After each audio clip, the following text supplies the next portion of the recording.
لا إله إلا الله لا إله إلا الله لا إله إلا الله لا إله إلا الله أسمع صامن غير الله ما صار غير الله شكر لا إله إلا الله لا إله إلا الله أسمع صامن غير الله طاهر ضربة غير الله لا إله إلا الله لا إله إلا الله لا إله إلا الله لا إله إلا الله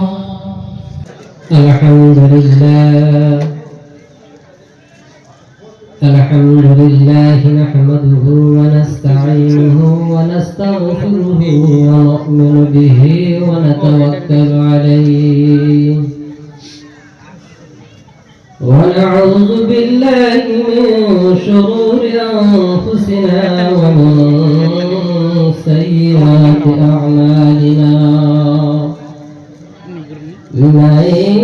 يهده الله فلا مضل له ومن يضلل فلا هادي له ونشهد أن لا إله إلا الله وحده لا شريك له أما بعد قال الله تبارك وتعالى في كلامه المجيد أعوذ بالله من الشيطان الرجيم بسم الله الرحمن الرحيم قالوا لم نك من المصلين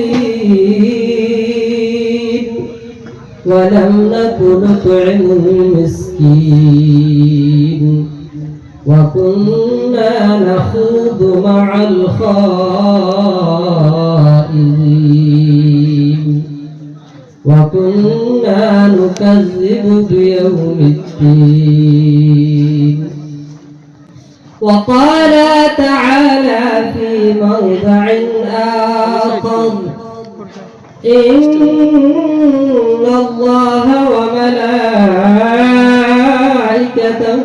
يصلون على النبي يا أيها الذين آمنوا صلوا عليه وسلموا تسليما اللهم صل على سيدنا مولانا محمد وعلى آل سيدنا مولانا محمد স্পষ্টভাবে জাহান্নামীদেরকে তাদের অপরাধ সম্পর্কে জিজ্ঞাসা করবে এবার বলবে মা সালাকাকুম ফি সাকার ও ভাইজান আমরা তো দুনিয়ার মধ্যে একসাথে চলাফেরা করতাম এক সমাজেই থাকতাম একসাথে উঠা বসা করতাম একসাথে ব্যবসা করতাম আজকে আপনাকে কোন অপরাধের কারণে রব্বুল আলামিন আপনাকে জাহান্নামের মধ্যে নিক্ষেপ করেছে যখন ওই জাহান্নামী তার চারটা অপরাধ বয়ান করবে যে চারটি অপরাধ থাকার কারণে আমি আজকে জাহান্নামে পৌঁছে গিয়েছি এক একটি করে চারটি অপরাধ বয়ান করবে গভীর মনোযোগ দিয়ে কথাগুলো শুনবেন কারণ কোরআনের একটা কথাও কিন্তু মিথ্যা নয় আপনার আমার জন্য সফলতার কারণ স্পষ্ট কোরআন থেকে কথাগুলো বলার জন্য চেষ্টা করছি যখন জাহান্নামী ব্যক্তি চারটি অপরাধের কথা বয়ান করবে এক নম্বরে বলবে قالوا لم نك من المصلين এক নম্বর অপরাধ তারা বলবে তখন যে আমরা দুনিয়ার মধ্যে নামাজ পড়তাম না দুই নম্বর অপরাধ তারা বয়ান করবে লাম নাকু নুতইমুল মিসকিন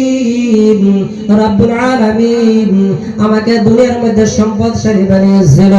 আমরা দুনিয়ার মধ্যে যারা অভাবগ্রস্ত ছিল, যারা গরিব ছিল, মিসকিন ছিল, তাদেরকে আমরা সহায় করতাম না। 3 নম্বর অপরাধ তারা বলবে ওয়া কুননা নাখুযু মা'আল